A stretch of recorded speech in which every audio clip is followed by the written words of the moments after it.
গল্প বলছি, শোনো। রাহুল নামে একটা ছেলে ছিল। ওর বাবা অনেক আগেই মারা গিয়েছিল। সংসারে ছিল শুধু ও আর ওর মা। রাহুলের মা প্রতিদিন ভোরে ঘুম থেকে উঠে মানুষের বাড়িতে কাজ করতে যেত। কারো বাসন মাজত, কারো কাপড় ধুত, কারো ঘর পরিষ্কার করত। সারাদিন পরিশ্রম করে যা টাকা পেত তা দিয়ে কোনো মতে দুবেলা খাবার জুটত।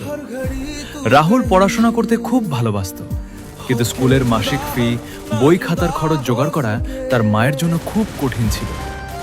একদিন স্কুল থেকে বলা হলো ফি না দিলে পরীক্ষায় বসতে পারবে না।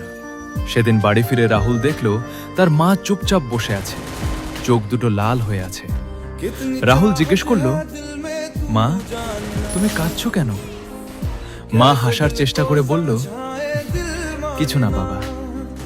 কিন্তু রাতে রাহুল দেখল তার মা নিজের একমাত্র সোনার নাকফুলটা খুলে কাপড়ে মুড়ে রাখছে। পরের দিন সেই নাকফুল বিক্রি করে মায়ের হাতে কিছু টাকা এলো। সেই টাকা দিয়ে রাহুলের স্কুলের ফি জমা হলো। পরীক্ষার দিন স্কুলে যাওয়ার আগে রাহুল মায়ের দিকে তাকিয়ে বলল, মা, একদিন আমি অনেক বড় মানুষ হব, তোমাকে আর কারো বাড়িতে কাজ করতে দেব না।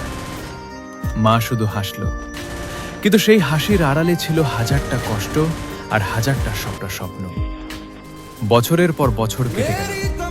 একদিন সত্যিই রাহুল চাকরি পেল। প্রথম বেতন হাতে নিয়ে বাড়ি ফিরে দেখল তার মা আগের মতোই ভোরে কাজে যাওয়ার জন্য তৈরি হচ্ছে। রাহুল মায়ের হাতে প্রথম বেতনের টাকা দিয়ে বলল, এবার তুমি বিশ্রাম নাও মা, অনেক কাজ করেছো, এবার তোমার ছেলে তোমার দায়িত্ব নেবে। কথাটা শুনে মায়ের চোখ দিয়ে পানি পড়তে লাগলো, কারণ পৃথিবীর সবচেয়ে বড় সুখ হলো যে সন্তান একদিন মায়ের চোখের জল মুছে দিতে পারে। বন্ধুরা, তো কাল আবার একটা নতুন গল্প নিয়ে আসবো। আমাকে ফলো করতে ভুলো না।